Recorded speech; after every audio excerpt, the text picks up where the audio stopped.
Have you ever worked with someone who wasn't very kind to you? You would say, "Good morning," and they wouldn't say anything back, or they would avoid you as they saw you coming. Well, this was someone I worked with for about a year, and we'll call her Lauren. And I couldn't understand why. And then I had a shift. It's the pattern, not the person. Patterns are repeated behaviors that we don't even realize are happening. They're under the surface. And I went back to my office and thought, what can I do? One of the things I thought about was curiosity. How can I be curious? Lean into what is going on for her? What's her perspective? What's bothering her? Is there something I'm missing? Because it's usually not about you at all. It's what's going on in their world. So I get curious. I go, okay, let me add agape. Well, what's agape? It is intentional love in service to others. So you think, love, what does love have to do with leadership?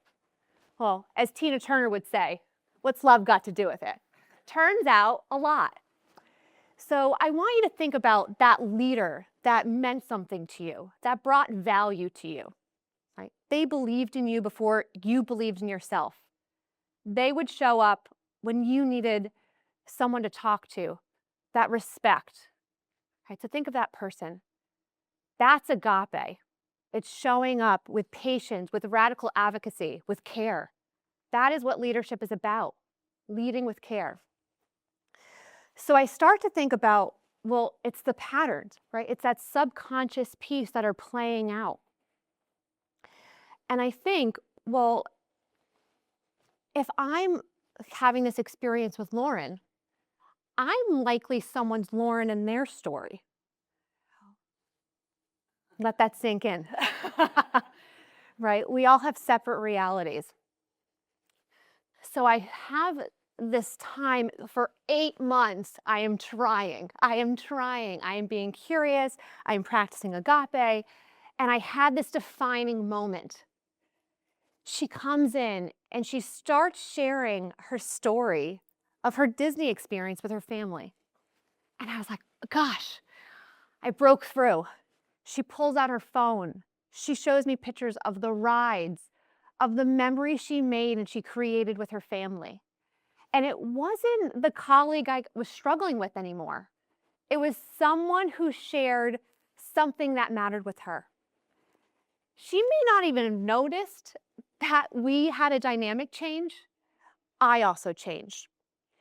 And when you think of transformation, we can't change anyone else. What we can do is change ourselves. And that's what I did. I started to think of it like an equation, not math, leadership. Curiosity plus agape equals transformation.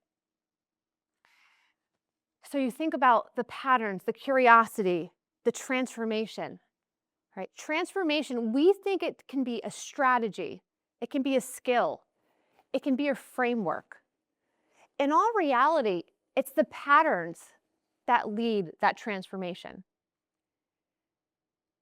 So when we think about that equation, when we apply it, that's the change. The change is within you, right? Because we all have a story, we all have something going on, and it's that pattern. So I think about in that story, Lauren,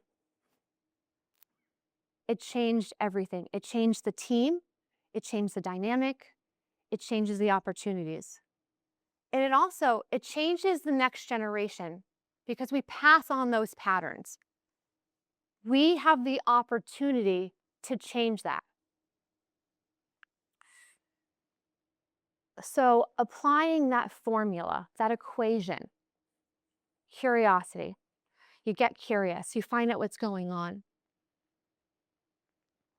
You choose agape. You get to have that ripple effect, like a ripple from a rock going through. Again, it's something that takes time and persistence, but it does pay off. It pays off for future generations, for workplaces. Transformation isn't a quick fix. It's something that takes time. So yes, it took 8 months for me to break through with Lauren.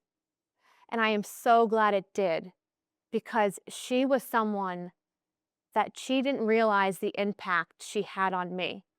And she changed how I showed up and showed up in leadership. Thank you.